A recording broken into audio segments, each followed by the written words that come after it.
Energies, Itachi का जो crow swarm है वो सर्कुलर मोशन कर रहा है, सर्कुलर मोशन में स्पीड कांस्टेंट रख के घूम रहा है। क्या स्पीड कांस्टेंट रखते हुए भी कोई चीज एक्सेलरेट कर सकती है? ये हम आज की क्लास में समझेंगे। और अगर कोई चीज एक्सेलरेट कर रही है इस सिचुएशन में, तो उस एक्सेलरेशन की क्या डायरेक्शन रहने वाली है और उसकी स्पीड का फॉर्मूला क्या रहने वाला है, वो सब हम आज पता करेंगे। चलो स्टार्ट करते हैं। सबसे पहले यूनिफॉर्म सर्कुलर मोशन का बेसिक इजी सा एक डेफिनेशन समझते हैं। देखो, यूनिफॉर्म सर्कुलर मोशन है, तीन शब्द यूज हो रहे हैं। यूनिफॉर्म सर्कुलर मोशन, सर्कुलर का तो मतलब ही क्या हुआ, सर्कुलर पाथ में कोई चीज मूव कर रही होगी। और बचे हुए शब्द क्या है, यूनिफॉर्म मोशन। और यूनिफॉर्म मोशन में क्या हमने पढ़ा था कि जो हमारी स्पीड होती है वो कांस्टेंट होती है। तो आधी डेफिनेशन में यही खत्म हो गई, आधी क्या पूरी ही समझ लो। कोई भी ऑब्जेक्ट सर्कुलर पाथ में घूम रहा है और कांस्टेंट स्पीड से घूम रहा है, तो उसको हम बोल देते हैं यूनिफॉर्म सर्कुलर मोशन। ठीक है, बट इसमें क्या चीज ऐड होगी, कोई भी चीज मूव कर रही है सर्कुलर पाथ में, कांस्टेंट स्पीड के साथ मूव कर रही है, बट उसकी डायरेक्शन, अगर कोई मान लो यहाँ पे छोटी सी चींटी है, वो ऐसे घूम रही है ना। तो जब चींटी का इधर अगर ऐसे घूमेगी, तो इस टाइम पे चींटी का मुंह किधर है, इधर। यहाँ पहुंची तो इस टाइम पे डायरेक्शन किधर है, उसकी चींटी का मुंह इधर है। तो इधर किधर इस टाइम पे पहुंचेगी तो क्या होगा, इधर। तो हर पॉइंट पे चींटी का मुंह किस तरफ है, अलग डायरेक्शन में है। तो कोई भी चीज अगर सर्कुलर पाथ में घूम रही है और कांस्टेंट स्पीड के साथ घूम रही है और उसकी डायरेक्शन कंटिन्यूअसली चेंज हो रही है, तब हम उस मोशन को क्या बोलते हैं, यूनिफॉर्म सर्कुलर मोशन। समझ आया? कोई परेशानी, कोई इतना मत बेसिक सा। इसमें देखो क्या हुआ, uniform motion is when an object moves in a circular path, circular path में मूव करेगा with constant speed. Uniform motion है तो कांस्टेंट स्पीड होगा, कांस्टेंट स्पीड, बट उसका डायरेक्शन कंटिन्यूअसली चेंज होता जा रहा है। चेंज होगा तभी तो वो गोल घूम पाएगा ना, उसको मूव करना तो उड़ जाएगा कहीं पे। तो कंटिन्यूअसली उसकी डायरेक्शन चेंज हो रही है, तो ऐसे मोशन को हम क्या बोलते हैं, uniform circular motion. Just like Naruto's chakra flow in Rasengan. Rasengan के टाइम पे भी जो रासेंगन के पार्टिकल्स क्या है, ये देखो यहाँ पर क्या हो रहा है, सर यूनिफॉर्म सर्कुलर मोशन कर रहे हैं। यहाँ देखो ये यूनिफॉर्म सर्कुलर मोशन कर रहे हैं, कॉन्टिन्यूसली सेम चीज के साथ घूम रहे हैं। ठीक है, चलो आगे देखते हैं। देखो, आपके पास ये कहानी हर डायरेक्शन में, जो मैंने अभी बताया कि अगर मैं इस बात करूं, यहाँ पे प्लैनेट की डायरेक्शन क्या है, इधर। अब ये इधर है तो यहाँ इसकी डायरेक्शन कहाँ है, इधर। अब ये इधर पहुंचा तो इसकी डायरेक्शन कहाँ है, इधर। अब ये इधर पहुंचेगा तो इसकी डायरेक्शन क्या है, इधर। ये यहाँ पहुंचा तो यहाँ पे अब मेरे पास डायरेक्शन किधर है, इधर। यहाँ पर क्या हाँ पहुंचेगा तो इधर हुई, यहाँ पर पहुंचा तो इसकी डायरेक्शन इधर हुई, फिर क्या हुआ, इधर हुई, यहाँ पहुंची तो इधर हुई। ठीक है, तो इस तरीके से वो हर पॉइंट पे जब वो मूव कर रहा है, हर पॉइंट पे उसकी डायरेक्शन चेंज हो रही है। अच्छा, एक और चीज, आपने मैथ्स में टेंजेंट पढ़ा होगा। टेंजेंट शब्द नया सा लग रहा है तो कोई बात नहीं, ऐसे समझो। कोई चीज है, ये आपके पास सर्कुलर पाथ है, कोई भी लाइन, कोई एक स्ट्रेट लाइन, इस सिर्फ एक छोटा सा पॉइंट, कोई एक छोटे से पॉइंट को टच करती हुई, पास करती हुई जाए, तो उसको हम बोलते हैं टेंजेंट। ठीक है, मान लेते हैं ये पॉइंट, ये डायरेक्शन मतलब ये टेंजेंट हो गया। यहाँ पर टेंजेंट ड्रॉ करूंगी तो ये इधर हो गया, यहाँ पे टेंजेंट ड्रॉ करूंगी तो ये इधर हो गया, इधर ड्रॉ करूं तो इधर हो गया। तो पार्टिकल का मोशन, पार्टिकल के जहां जिस पॉइंट पर है उसके अलोंग अगर मैं टेंजेंट ड्रॉ कर दूं, टेंजेंट का मुंह किधर रखना है, उसकी मोशन के तरीके से, उस टेंजेंट से हमें क्या पता लगता है कि उसकी जो आपका जो डायरेक्शन है कॉन्टिन्यूसली चेंज हो रही है। यहां तक तो समझ आ गया, कांस्टेंट स्पीड था। ठीक है, स्पीड कांस्टेंट है, लेकिन उसकी डायरेक्शन तो कंटिन्यूसली चेंज हो रही है। तो वेलोसिटी का क्या हाल होगा, वेलोसिटी क्या है, स्पीड प्लस डायरेक्शन। तो स्पीड तो सेम है, मैग्नीट्यूड तो सेम है, लेकिन इसकी डायरेक्शन तो हर पॉइंट पे चेंज हो रही है। हर पॉइंट पे अगर वेलोसिटी चेंज होगी, दैट मीन्स आपका यहाँ पर स्पीड तो है कांस्टेंट, पर क्या वेलोसिटी कांस्टेंट होगा, वेलोसिटी कांस्टेंट होगा नहीं। ठीक है, वेलोसिटी कांस्टेंट नहीं, क्यों, क्योंकि उसका मैग्नीट्यूड कांस्टेंट है, लेकिन डायरेक्शन चेंज हो रही है। ठीक है, डायरेक्शन चेंज हो रही है, थोड़ा सुंदर लिख रही हूँ बट समझ जाओ। ठीक है, डायरेक्शन चेंज हो रही है। अच्छा, अगर वेलोसिटी टाइम के साथ चेंज होगा तो क्या होगा, वो बॉडी एक्सेलरेट करेगी। ठीक है, ये बहुत बार पूछा जाता है, बहुत कॉमन सा रीजनिंग क्वेश्चन आ जाता है। आपको बताना है कि क्या कोई object same speed, constant speed रख, क्योंकि हम पढ़ते क्या है, एक्सेलरेशन क्या होता है, rate of change of velocity, है ना, ये आप कहानियां पढ़ के आते हो। तो यहाँ पर हम याद करते हैं कि भाई कांस्टेंट स्पीड के साथ कोई चीज मूव कर रही है, तो सबसे पहला थॉट आ जाता है कि स्पीड तो कांस्टेंट है, तो मेरी एक्सेलरेशन 0 रहने वाली है ना। तो अगर स्पीड कांस्टेंट है, स्पीड आपके पास कांस्टेंट, जरूरी नहीं है कि वेलोसिटी कांस्टेंट हो, वेलोसिटी चेंज भी हो सकती है, जैसे इस केस में होता है जब सर्कुलर मोशन होता है। तो अगर स्पीड कांस्टेंट होते हुए भी वेलोसिटी चेंज हो रही है, डायरेक्शन चेंज होने की वजह से, दैट मींस आपका बॉडी एक्सेलरेट कर रहा है, डायरेक्शन चेंज होने की वजह से आपका बॉडी एक्सेलरेशन हो रहा है। ठीक है, कोई परेशानी, इतना सा कॉन्सेप्ट समझ आ गया, ये बहुत, इस पूरे टॉपिक का सबसे इंपॉर्टेंट कॉन्सेप्ट ही यही है। ये अगर समझ आ गया तो वो आधे से ज्यादा टॉपिक यहाँ पे खत्म हो जाता है। ठीक है, चलो आगे देखते हैं, आगे क्या होता है। देखो, even though speed is constant, ये हमने पढ़ लिया, वेलोसिटी चेंजेस, क्यों, क्योंकि डायरेक्शन चेंज हो रही है। अगर ऐसा हो रहा है, that means uniform circular motion एक एक्सेलरेटेड मोशन है। ये बहुत इंपॉर्टेंट वर्ड्स बोल रही हूँ, अभी ऐसा लग रहा होगा ऐसी ऐसी क्या क्या सेम बातें बार बार बोल रहे हैं, बट ये इंपॉर्टेंट वर्ड्स है। क्वेश्चन में कहानी जब बन के आती है, ये वर्ड्स यूज होते हैं तो वो समझ नहीं आता है। यूनिफॉर्म सर्कुलर मोशन भी एक एक्सेलरेटेड मोशन है, क्योंकि वेलोसिटी, डायरेक्शन, वेलोसिटी चेंज हो रही है क्योंकि उसकी डायरेक्शन चेंज हो रही है। ठीक है, स्पीड कांस्टेंट है बट वेलोसिटी कांस्टेंट नहीं है।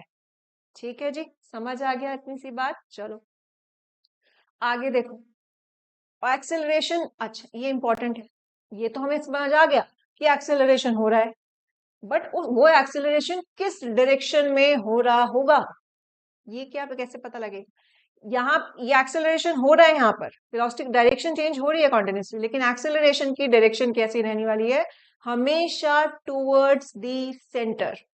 और ऐसी एक्सेलरेशन जो टूवर्ड्स द सेंटर होती है, उसको हम क्या बोलते हैं, सेंट्रीपिटल। देखो सेंटर, अब ये समझो, कोई भी चीज, अभी जब कोई बॉडी सर्कुलर मोशन में घूम रही है, ठीक है, एक्सेलरेट कर रही है, ये हमको पता है। अभी थोड़ा 11th क्लास में जाके आप थोड़ा सा डिटेल में समझते हो, मैं अभी फिलहाल बस इतनी सी बात कर रही हूँ कि एक्सेलरेटेड मोशन जो हम कह रहे हैं ना, कि हर डायरेक्शन में उसकी वेलोसिटी चेंज हो रही है, डायरेक्शन चेंज हो रही है तो वेलोसिटी चेंज हो रही है और एक्सेलरेशन हो रहा है। तो यहाँ इस केस में दो टाइप की एक्सेलरेशन है, एक है क्योंकि मैंने कहा था टेंजेंट वाला, तो टेंजेंशियल एक्सेलरेशन है, और एक है टूवर्ड्स द सेंटर वाली। आपका अभी लेना देना नहीं है एक्सेलरेशन, टेंजेंशियल एक्सेलरेशन का, अभी हम किसकी बात करेंगे, सेंट्रीपिटल, जो बहुत इंपॉर्टेंट है। ठीक है, तो इतना कंफ्यूज मत होना कि हम टुवर्ड्स द सेंटर की बात कर रहे हैं, वहां नहीं हो रही, क्या वहां भी होती है, वो टेंजेंशियल एक्सेलरेशन होती है, वो हायर क्लासेस में आप अच्छे से डिटेल में पढ़ोगे इन दोनों की कहानी। फिलहाल हम क्या बात कर रहे हैं, सेंट्रीपिटल एक्सेलरेशन। कौन सी एक्सेलरेशन, एक ऐसी एक्सेलरेशन जो इस बॉडी पे लग रही होगी towards the centre, towards the centre जो आपके पास एक्सेलरेशन है, उसको क्या बोलते हैं, सेंट्रीपिटल एक्सेलरेशन। कानों में बुद्धि में बिठा लो इस चीज को, ऐसी एक्सेलरेशन जो टुवर्ड्स द सेंटर लगे किसी सर्कुलर पाथ के, उसको हम क्या बोलते हैं, सेंट्रीपिटल एक्सेलरेशन।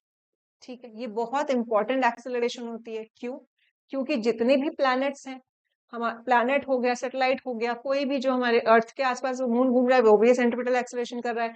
यहाँ पर अगर हम अर्थ घूम रही है सन के आगे, तो वहां पर भी सेंट्रीपिटल एक्सेलरेशन हो रही है। एनसीईआरटी में भी आपने देखा होगा, एक डायग्राम बना हुआ है ना, जहाँ पे आपने एक आई कार्ड ले लो, एग्जाम्पल ले लो अपना, कि आई कार्ड तोड़ना मत, आई कार्ड आप जोर जोर घुमाते हो, ये हरकतें करते भी होंगे क्लास में, कि आई कार्ड को ऐसे ऐसे से घुमा रहे हो, तो उस टाइम पे अगर आप द मोमेंट आप उसको छोड़ दो, आपका हाथ जिस डायरेक्शन में होगा वो सीधा चला जाएगा। यहाँ से भी हमको पता चलता है कि भाई उसकी डायरेक्शन कॉन्टिन्यूसली चेंज हो रही है। ठीक है जी, अभी फिलहाल उसको किसने रोका हुआ है भागने से, आप वो भाग नहीं, आप उसको गोल गोल घुमा रहे हो, इस तरीके से घुमा रहे हो तेज तेज, लेकिन उसको किसने रोका हुआ है, उस धागे ने, है ना। एक इस तरीके का मोशन हो रहा है कि आप उसको इस तरीके से घुमा रहे हो, किसने रोका हुआ है उसको, थ्रेड ने। वो थ्रेड कहां पर है, टूवर्ड्स द सेंटर एक्ट कर रहा है, जैसे ही आप उसको छोड़ देते हो वो भग के बाहर, वो सर्कुलर पाथ छोड़ के चला जाएगा। तो बेसिकली किसी भी मोशन को, किसको, अगर सर्कुलर मोशन हो रहा है, वो सर्कुलर मोशन किस की वजह से हो पा रहा है, सेंट्रीपिटल फोर्स, सो बेसिकली कोई भी चीज सर्कुलर पाथ में घूम पा रही है, वो किस वजह से घूम पा रही है? Centripetal force. वो एक इनवर्ड पुल है। जब आप आई कार्ड को जिस तरीके से ऐसे घुमा रहे हो, तो उस आई कार्ड पे एक इनवर्ड पुल है हाथ की तरफ, टुवर्ड्स योर हैंड। वो आप उसको भागने नहीं दे रहा बाहर। जैसे ही आप ये छोड़ देते हो, ये उसका इनवर्ड पुल खत्म हो गया, तो वो वही सर्कुलर पाथ को छोड़ के चली जाएगी। तो आपका आई कार्ड उड़ गया। कोई भी चीज अगर सर्कुलर मोशन कर रहा है, तो उसको उस सर्कुलर पाथ में रखने के लिए उस पर एक फोर्स एक्ट करती है towards the centre, inward direction में, और उस फोर्स को हम क्या बोलते हैं? Centripetal force. आपने देखा भी होगा ना ऐसा, आपके होमवर्क का हुआ ऐसा, साइकिल ऐसा, बाइसिकल कह लो, या कई बार कार घुमाते हैं, कभी बाइक घुमाते हैं, कुछ अलग अलग ऐसे घुमा रहे होते हैं, है ना? उस वहां पर भी आपका एक सेंट्रिपिटल फोर्स लग रहा है टुवर्ड्स द सेंटर। वो नहीं लगा तो वो नहीं घूम पाएगा। ठीक है, ये सब और डिटेल में आप 11th क्लास में पढ़ते हो कि कितनी स्पीड मैक्सिमम मेंटेन होनी चाहिए जिससे वो गिरे ना, ये सब कहानी। फिलहाल आपका क्या, बेसिकली इतना समझो कि कोई भी सर्कुलर मोशन हो रहा है, तो वहां पर आपके पास सेंट्रिपिटल फोर्स उस पर लग रहा होगा। अगर सेंट्रिपिटल फोर्स एक्ट नहीं कर रहा है, तो वो बॉडी उड़ के बाहर भाग जाएगी। ठीक, इतनी सी बात समझ आई? तो क्या समझा हमने? कि अगर हमारे पहले बात, स्पीड कांस्टेंट होती है क्योंकि यूनिफॉर्म सर्कुलर मोशन हो रहा है। ठीक है, उसके बाद लेकिन स्पीड कांस्टेंट है, वेलोसिटी कांस्टेंट नहीं है। क्यों नहीं है कांस्टेंट? क्योंकि डायरेक्शन कंटिन्यूसली चेंज हो रही है। डायरेक्शन कंटिन्यूसली चेंज हो रहा है, दैट मींस बॉडी एक्सेलरेट कर रही है। अच्छा, जब ऐसा कोई यूनिफॉर्म सर्कुलर मोशन हो रहा है और एक्सेलरेशन हो रही है, एक एक्सेलरेशन उस पर टुवर्ड द सेंटर लगती है, जिसको हम क्या बोलते हैं? Centripetal acceleration. ठीक है जी, सेंट्रिपिटल एक्सेलरेशन समझ आ गया, किस डायरेक्शन क्या है? Towards the centre. देन अगर उस कोई एक इनवर्ट पुल लग रहा है किसी भी बॉडी पे, जो भी यूनिफॉर्म सर्कुलर मोशन कर रही है, जो भी सर्कुलर मोशन कर रही है, यूनिफॉर्म भी छोड़ो, कोई भी चीज अगर सर्कुलर मोशन कर रही है, तो उसके ऊपर एक इनवर्ड पुल लग रहा है towards the centre of that circular path. वो इनवर्ड पुल को हम क्या बोलते हैं? सेंट्रिपिटल फोर्स, जो मदद कर रहा है उसको एक सर्कुलर पाथ को मेंटेन करने में। अगर सेंट्रिपिटल फोर्स नहीं लग रहा होगा, तो बॉडी सर्कुलर पाथ में मूव नहीं कर पाएगी। ठीक, कोई क्वेश्चन नहीं, कोई लगता है? चलो आगे चलते हैं। अब सब पता कर लिया, एक्सेलरेशन लग रहा है, ये सब भाई वो जो स्पीड लग रही थी उसकी को भी तो बताओ कि कितनी लगेगी, वो उस पे कितना स्पीड से घूम रहा होगा, अगर हमें ये पता करना है। तो स्पीड का फॉर्मूला क्या होता है भाई? डिस्टेंस अपॉन में टाइम। ये तो हम अभी तक रट चुका है। अच्छा, अगर इसमें मान लेते हैं इसका रेडी, थोड़ा सा यहाँ नोट बाहर नहीं गया है भाई। हाँ, तो इसका रेडियस अगर आर है, तो इस सर्कुलर पाथ में अगर कोई बॉडी है जो इस तरीके से मूव कर रही है, चलता हुआ जा रहा है, तो इसका रेडियस कितना है? आर। डिस्टेंस क्या रहा होगा? डिस्टेंस क्या होगा? 2 पाई आर। सर्कुलर पाथ है, सर्कमफ्रेंस कितना है? 2 पाई आर। तो स्पीड का फॉर्मूला क्या बनेगा? डिस्टेंस क्या हो गया? 2 पाई आर अपॉन में टाइम।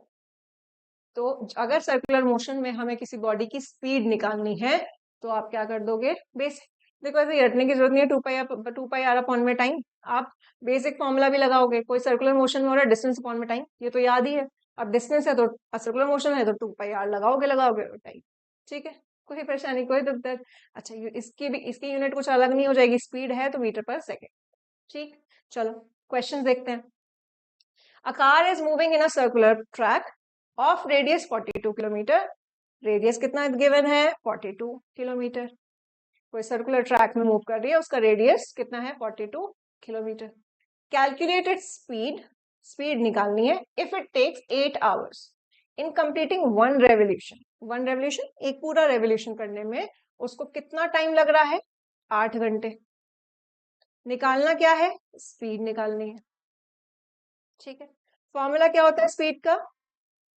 डिस्टेंस अपॉन में टाइम। इस केस में क्या बना? 2 पाई आर अपॉन में टाइम। क्या होगा? 2 इंटू में 22/7 इंटू में 42 अपॉन टाइम कितना? 8। अच्छा, करो आगे फर्दर सॉल्व करो। 7 इससे उड़ा दो, 7 6 हो गया। अच्छा, ये कितना हुआ? 2 4 जा, यहाँ से कितना हुआ? 2 2 जा 4, 2 3 जा, यहाँ से 2 उड़ाओगे तो 11 हो गया। तो कितना हो गया? 11 3 जा 33 किलोमीटर पर आवर। यहाँ मैंने चेंज नहीं किया है क्योंकि सब चीजें ही आपकी किलोमीटर और आवर्स में दे रखी थी तो ऐसे लिख दिया, करना चाहो तो कर लेना, इंटू 5/8 ये सब चीजें कर लेना। ठीक है, कोई परेशानी, कोई दुख दर्द, यहाँ तक इजी था। ये तो क्वेश्चन इजी ही आते हैं यूजुअली सर्कुलर मोशन में, डोंट वरी। रीजनिंग क्वेश्चन में आप थोड़ा सा कंफ्यूज हो जाते हो।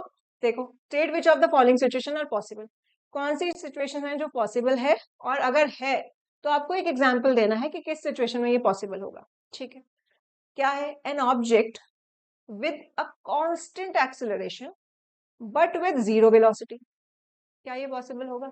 सोचो, एक्सेलरेशन का फॉर्मूला क्या होता है? Change in velocity, rate of change of velocity basically, है ना, चेंज इन वेलोसिटी अपॉन में टाइम। अब वो बोल दिया कि वेलोसिटी जीरो है, और तो क्या हमारी एक्सेलरेशन कांस्टेंट हो सकती है? मैक्सिमम लोग नो बोल देंगे, नहीं, गलत बोल दोगे, नहीं पॉसिबल नहीं। नहीं भाई, वो वाला सिचुएशन सोचो, अभी पिछले क्लास में हमने न्यूमेरिकल करे थे, जब किसी चीज को ऊपर फेंकते हैं, ऊपर जब फेंक रहे हैं, वो यहाँ उस पे एक्सेलरेशन कितना एक्ट कर रहा है? 10 मीटर पर सेकेंड स्क्वायर का इन डाउनवर्ड डायरेक्शन, किसकी वजह से? ग्रेविटी की वजह से। तो एक कांस्टेंट एक्सेलरेशन, कोई भी बॉडी ऊपर फेंकी गई है, उस पे एक्सेलरेशन एक्ट कर रहा है कितना? 10 मीटर पर सेकेंड स्क्वायर, माइनस लिख देती हूँ, है ना। ऊपर जाके उसकी वेलोसिटी कितनी है? जीरो।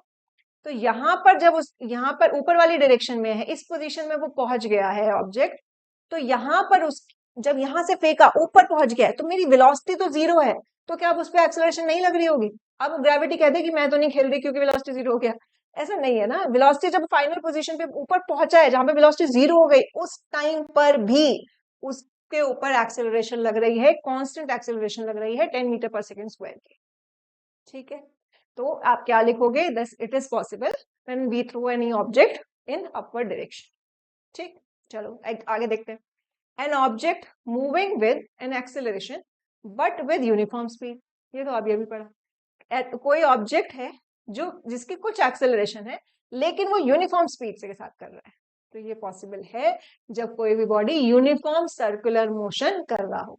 ठीक है, तो यस, ये भी पॉसिबल है, ये लिख देती हूँ यहाँ पर भी, यस, ये वाला सिचुएशन ऊपर फेंका, यहाँ पे क्या है? यस, जब कब यूसीएम हो रहा होगा, यूनिफॉर्म सर्कुलर मोशन हो रहा होगा। आगे देखो, N object moving in a certain direction, किसी डायरेक्शन में हो रहा है, किसी एक्सेलरेशन के साथ मूव कर रहा है, sorry, an object moving in a certain direction with an acceleration in the perpendicular direction, ये भी अभी पढ़ा है ना, कि कोई एक ऑब्जेक्ट है, कोई एक पर्टिकुलर देखो इस टाइम पे अगर ऑब्जेक्ट है, इसकी डायरेक्शन इधर है, लेकिन इस पे एक्सेलरेशन किस डायरेक्शन में है?